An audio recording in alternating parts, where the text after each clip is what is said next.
Hello and welcome. I'm Amritanshu Rai and you're watching Law of the Land on Raj Sabha TV. Today we bring to you the Bureau of Indian Standards Amendment Bill 2012. The bill seeks to empower the Bureau of Indian Standards to take up standards for precious metals like gold, silver, platinum and palladium. To discuss the issue, I have with me Mr. Umendra Kumar Gupta, Chairman cum Managing Director, Holistic India Limited, and Mr. Gurkiran Dhillon, Managing Director, Alpha Lasertech India Limited. Now for the headlines. The bill empowers Bureau of Indian Standards to standardize precious metals.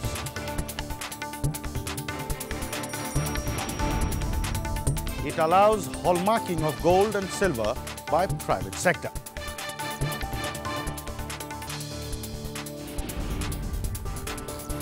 And the bill makes hallmarking mandatory for small jewelers.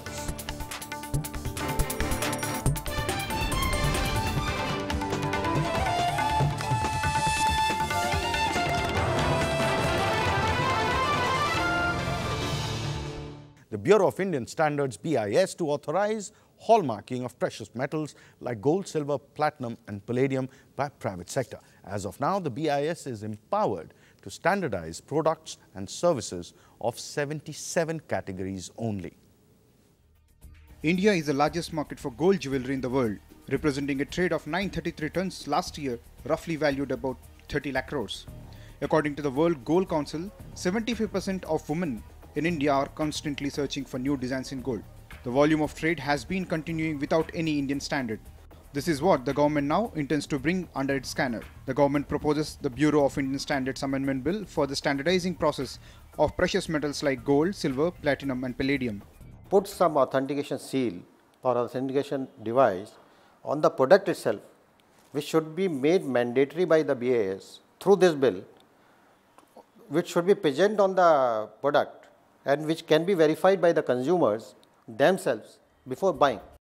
According to the proposed law, any registered user or a manufacturer can declare his product standardized after being approved by the Bureau of Indian Standards BIS.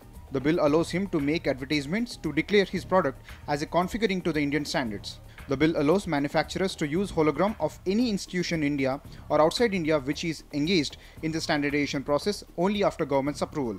As per the bill, the government can carry out survey of any article or process relating to standards imported. The central government can notify any article or process of any industry that conforms to the norms. The government can also direct the manufacturers for compulsory usage of standard mark under the license. These procedures will apply to products manufactured in India or imported. Whatever standards or hallmark you have given or a specific mark you have given, that whether the particular company is adhering to those standards. For that they require a large number of people or inspectors or whatever you call it. The Bureau of Indian Standards BIS is a corporate body with 25 members drawn from governments, industry, scientific and research institutions and consumer organizations. The proposed amendment seeks to improve the quality of Indian products to bring in line with the international standards. The proposed amendments in the gold sector will definitely ensure quality in terms of gold and other articles. Raj Kamal Rao, Rajya Sabha TV. The bill seeks to ensure that the standards conform to International Electrotechnical Commission (IEC), the International Telecommunication Union (ITU) and the World Standards Service Network (WSSN). That's all very fine. On the implementation side, how do you see it actually being implemented? If you are supposed to explain the implementation way of the entire law, proposed law, how would you describe it? In fact, government is most of the time amending various laws and even BIS laws.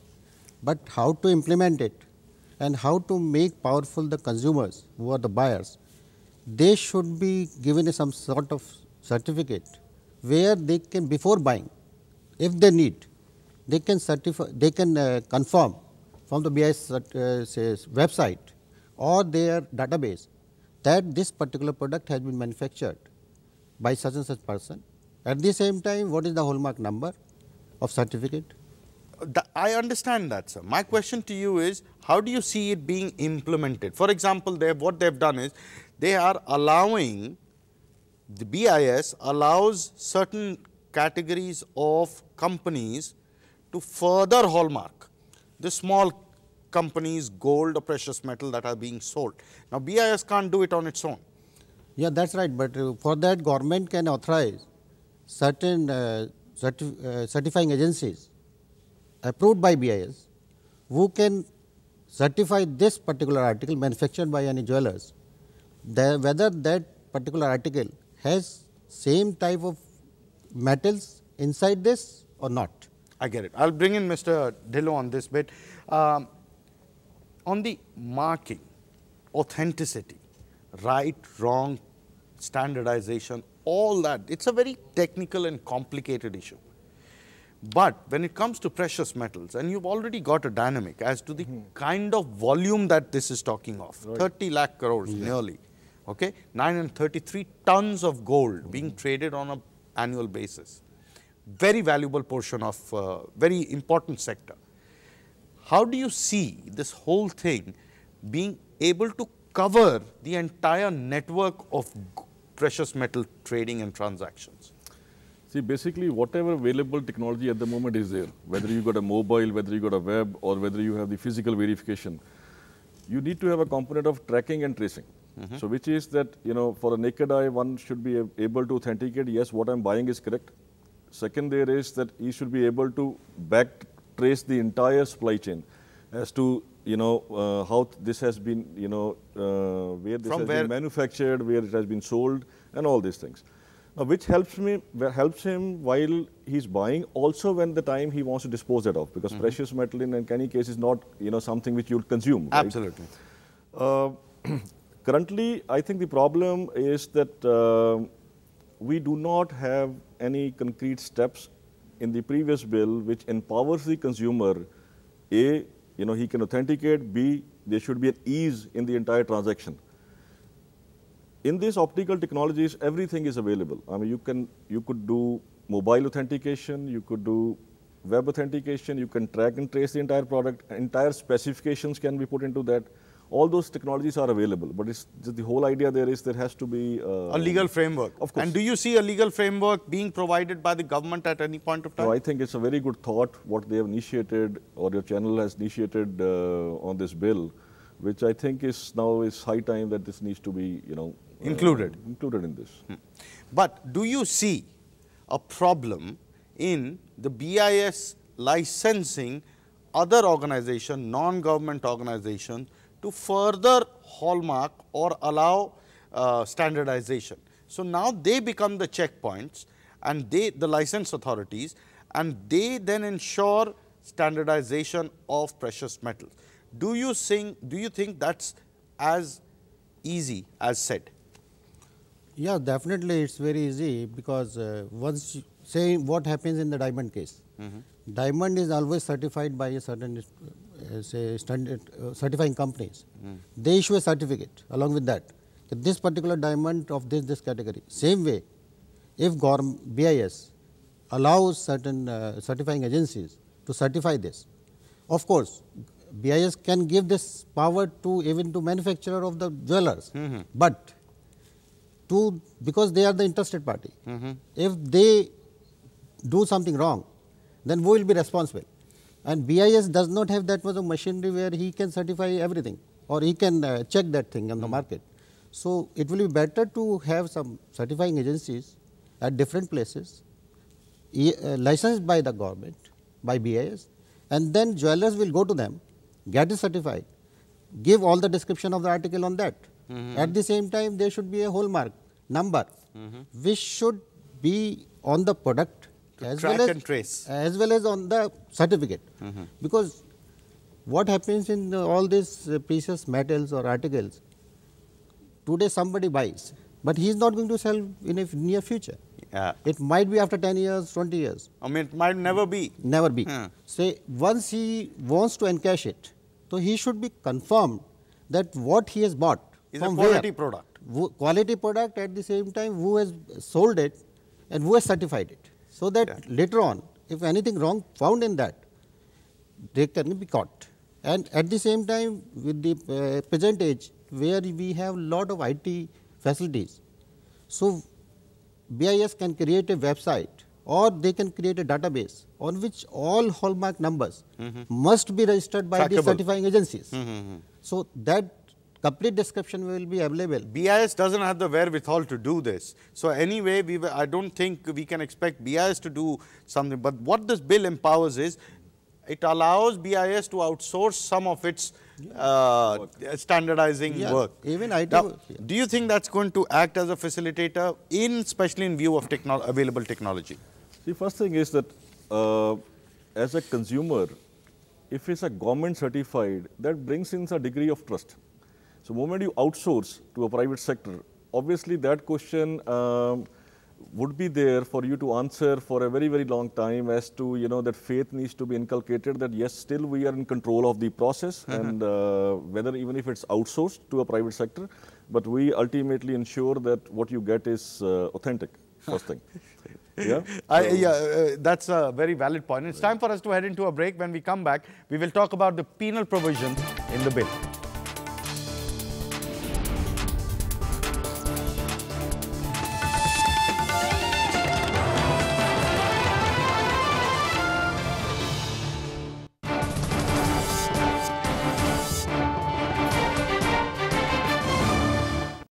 Welcome back. The amendment bill makes hallmarking mandatory for precious metal being used by small businesses.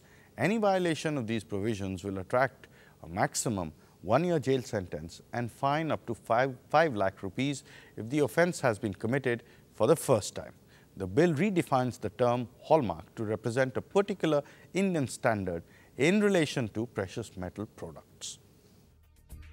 Most of the consumers of precious metal products in small towns are exposed to the risk of buying substandard products. The Bureau of Indian Standards (BIS) does not have the required manpower to ensure standardization of precious metals at the smallest level. For such small businesses, the bill allows for hallmarking process by approved private players. Customer spends lakhs of rupees in buying a jewelry, but he is not able to verify at any place.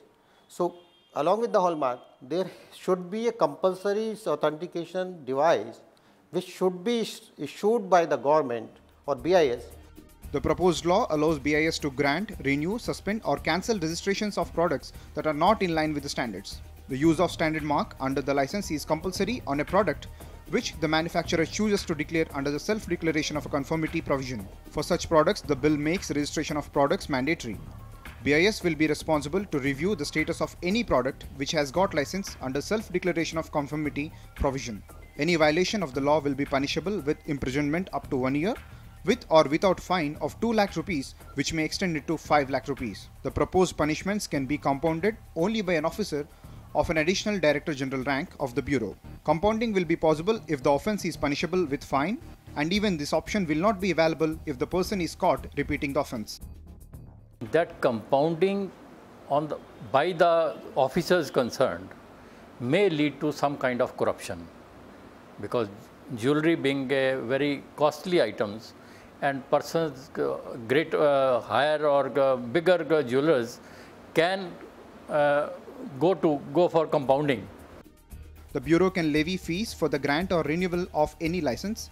The bill also empowers BIS to appoint agents in India or outside India for the inspection, testing of articles and products. The inspecting officer can issue notices to halt or sale of any product if he believes the quality of the product is not up to the mark. So far, the BIS is involved in certifying products like mineral waters, cement and milk products. The government's move to add gold to these kind of activities is widely appreciated by the business communities. But the question mark lies in the consumer satisfaction, whether the consumer is satisfied with the registration process or not. Rajkamal Rao, Rajya Sabha TV. An interesting fact, the sales during the period of Akshaya Tritiya festival of gold registered a huge increase of 28% last year. Well, that was the story of Akshaya Tritiya. But my point is, technology as a facilitator, as an enabler.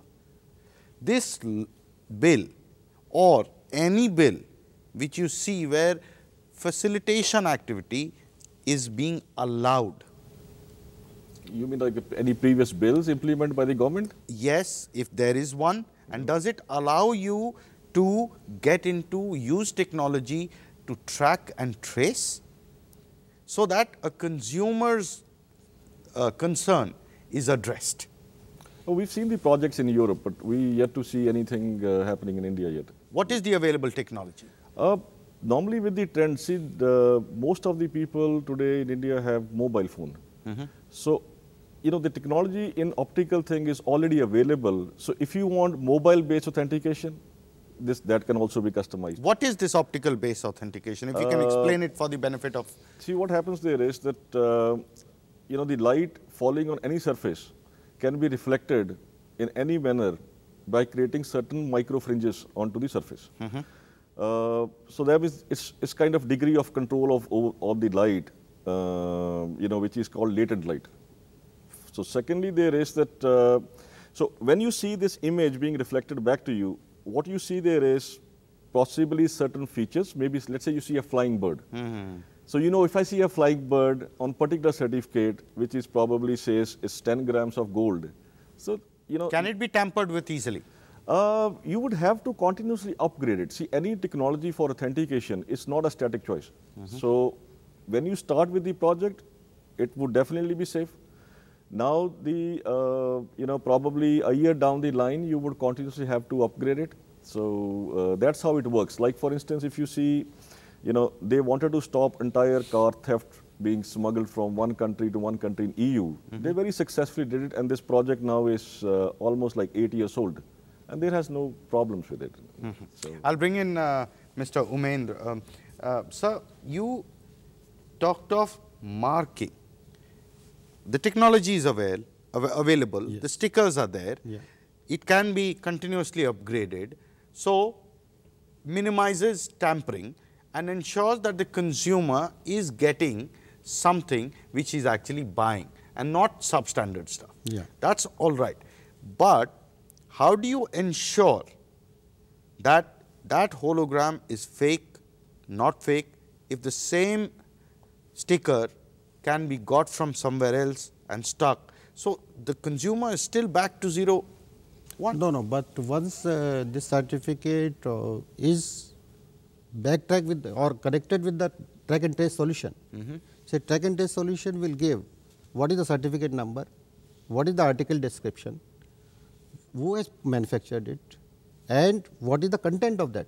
Say if it is a mixture, say 22 carat or 21 carat or like that. Is this what you've got? Is this a certificate?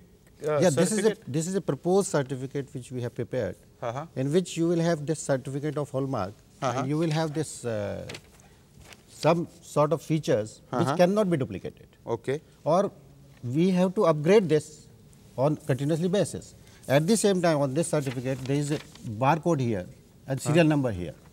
So along with that, they can see first of hand there is a one label, one security, which they can customer can verify with that by seeing it. There is a second level security which they can ask to the say seller of the jewelry very small instruments by which they can test second level security. And third level of security, if is in doubt, then it can go to the forensic lab.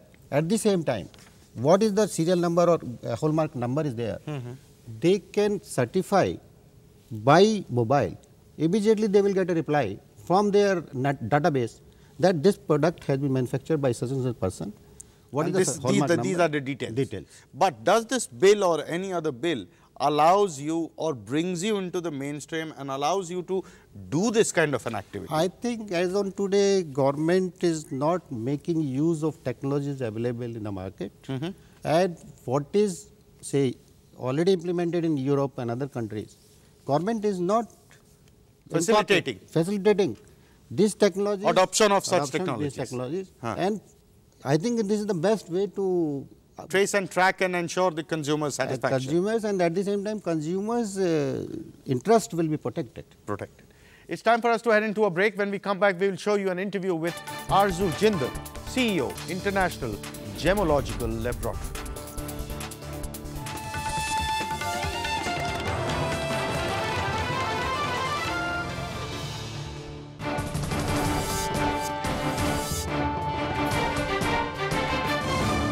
Welcome back. My colleague Raj Kamal Rao spoke to CEO International Gemological Laboratory Arzu Jindal and tried to get her perspective.